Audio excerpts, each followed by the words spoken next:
Hello दोस्तों, मेरा नाम रोहित कुमार और आप सभी सुन रहे हो प्रेज जीसस।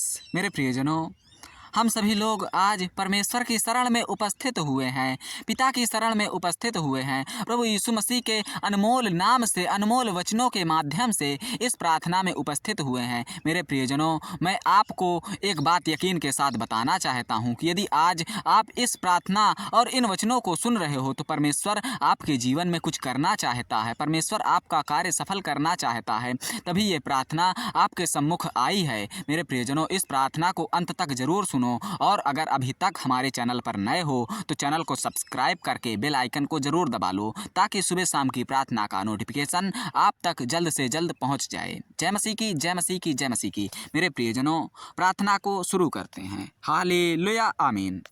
हे मेरे ईश्वर, हे परमपिता परमेश्वर, आज हम सब मसीह जन आपकी शरण में उपस्थित हुए हैं। प्रभु जी, आज हम बड़ी आस के साथ आपकी शरण में आए हैं। यीशु के नाम से आपकी शरण में उपस्थित हुए हैं। प्रभु यीशु मसीह के नाम से आपसे विनती कर रहे हैं। प्रभु जी, आज हमारे जीवन में तमाम सारी दुख, तमाम सारी मुसीबतें हैं। इन दुख मुसीबत के समय हम आपकी प्रार्थना को सुनते हैं और इन प्रार्थना के माध्यम से हमें चंगाई प्राप्त होती है। मेरे प्रियजनों, आज हमें परमेश्वर की शरण में जाना है, पिता की शरण में जाना है, यहोवा की शरण में जाना है, यहोवा से विनती करनी है, पिता से विनती करनी है। मेरे प्रियजनों, विनती के माध्यम से, प्रार्थना के माध्यम से, वचन के माध्यम से आपका कार्य बनेगा, आपका कार्य सफल होगा। प्रभु यीशु मसीह के नाम से आपके सारे दुख दूर होंगे, यीशु के नाम से आपके सारे दुख दूर होंगे, क्योंकि परमेश्वर कहता है कि यदि आज आपके दुश्मन से भी यदि आज आप प्रेम करते हो तो मेरे प्रियजनों, प्रार्थना में यदि आज आपको कोई सता रहा है तो प्रार्थना में उसके लिए पिता से वचन करिए, प्रार्थना करिए,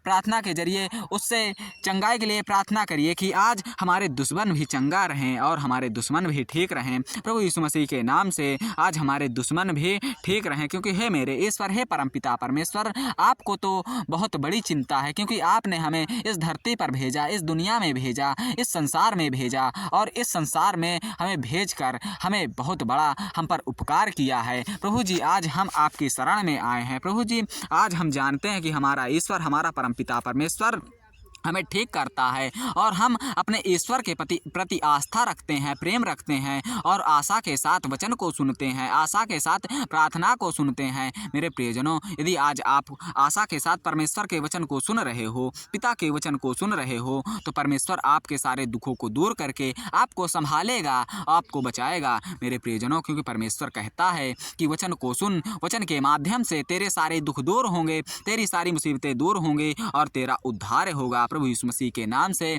तुझे हर बीमारी से छुटकारा प्राप्त होगा। प्रभु यीशु मसीह के नाम से तेरे बीमारियां दूर होंगी। प्रभु यीशु मसीह के नाम से तेरे कार्य बनेंगे। मेरे प्रियजनों, क्योंकि पवित्र बाइबल में बताया गया है कि आज यदि आप सच्चे हृदय से पवित्र बनकर परमेश्वर की प्रार्थना करते हो, पिता की प्रार्थना करते हो, पिता के वचन को सुनते हो, तो आज इन वचनों के द्वारा आपका कार्य सफल होगा। प्रभु यीशु मसीह के नाम से आपका कार्य बनेगा। प्रभु यीशु मसीह के नाम से आपकी हर दुख मुसीबत दूर होगी और यदि आपके जीवन में दुख है, परेशानियां हैं, तो वो सारी परेशानियां परमेश्वर खुद मा खुद दूर कर देगा। मेरे प्रियजनों, आज हमें घबराना नहीं है, परमेश्वर के वचन को सुनना है, पिता के वचन को सुनना है, परमेश्वर के वचन का पालन करना है, क्योंकि परमेश्वर कहता है यदि आज तू घबरा गया तो तुझे प्रार्थना करने का कोई लाभ नहीं है। यदि तू प्रार्थना को सच्चे हृदय से करता है और घबराता नहीं है तो परमेश्वर तेरे सारे दुखों को दूर करेगा। परमेश्वर, क्योंकि परमेश्वर कहता है, नीति वचन 16 अध्याय उसका 3 पद में लिखा है, अपने कामों को यहोवा पर डाल दे,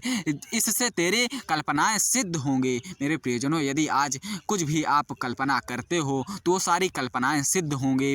तो यदि परमेश्वर पर भरोसा रखता है, यहोवा पर भरोसा रखता है, पिता पर भरोसा रखता है, तो तेरे सारे कार्य बनेंगे और तेरा कार्य सफल होगा। प्रभु यीशु मसीह के नाम से तेरा हर दुख दूर होगा। प्रभु यीशु मसीह के नाम से तेरे कार्य सफल होंगे। मेरे प्रियजनों, आज हमें घबराना नहीं है, परमेश्वर के वचन को सुनना है, पिता के वचन को सुनना है। पिता का वचन ही हमारे जीवन का उद्धार है और इस उद्धार रूपी जीवन में हम जी रहे हैं और परमेश्वर हमारा उद्धार कर रहा है, पिता हमारा उद्धार कर रहा है, पिता के वचन का पालन करते हैं। मेरे प्रियजनों, क्योंकि परमेश्वर अगला वचन में कहते हैं, उत्पत्ति 1 अध्याय उसका 3 पद में लिखा है, तब परमेश्वर ने कहा उजियाला हो तो उजियाला हो गया। मेरे प्रियजनों, यदि परमेश्वर आज कुछ भी कहेगा तो वह सत्य होगा और वो ठीक होगा। मेरे प्रियजनों, क्योंकि परमेश्वर का वचन सत्य था, सत्य है, सत्य रहेगा और इस धरती पर परमेश्वर अटल है, अटल रहेगा मेरे प्रियजनों, क्योंकि परमेश्वर का वचन ही हमारे जीवन में एक आधार है और इस मूल रूपी आधार में हम जी रहे हैं। इसी आधार में हमारा जीवन है मेरे प्रियजनों। परमेश्वर का वचन ही हमारे जीवन का मात्र एक आधार है। परमेश्वर का वचन ही एकमात्र आधार है, क्योंकि परमेश्वर का अगला वचन यूहन्ना 1 अध्याय उसका 2 पद में लिखा है, यही आदि में परमेश्वर के साथ था। मेरे प्रियजनों, यदि आदि में कोई था तो वही है, यदि परमेश्वर के साथ था। मेरे प्रियजनों, यदि वचन था और वचन परमेश्वर के साथ था और वचन परमेश्वर था। मेरे प्रियजनों, मैं आपको यह बात विस्तार रूप से बताना चाह रहा हूँ कि आदि में वचन था और वचन में परमेश्वर के साथ था और वचन परमेश्वर था। आज ये वचन ही परमेश्वर है और हमें इसे ही परमेश्वर मानकर सुनना है। मेरे प्रियजनों, हमें घबराना नहीं है। परमेश्वर हमारे सारे दुखों को दूर करेगा। हमारे जीवन में अंधकार है तो अंधकार को भी दूर करेगा और हमारे जीवन में एक चमकती रोशनी आएगी और वह रोशनी परमेश्वर के द्वारा आएगी, पिता के द्वारा आएगी, यहोवा के द्वारा आएगी और हमें चंगाई प्राप्त होगी। मेरे प्रियजनों, मैं अपनी वाणी को यही विराम देता हूँ। परमेश्वर की जय जयकार करते हुए, पिता की जय जयकार करते हुए, पिता का धन्यवाद करते हुए, यहोवा का धन्यवाद करते हुए, जय मसीह की, जय मसीह की, जय मसीह की। धन्यवाद, धन्यवाद, धन्यवाद। धन्यवाद हो परम पिता परमेश्वर आपका, धन्यवाद हो यीशु मसीह आपका। जय मसीह की, जय मसीह की, जय मसीह की। हालेलुया, आमीन।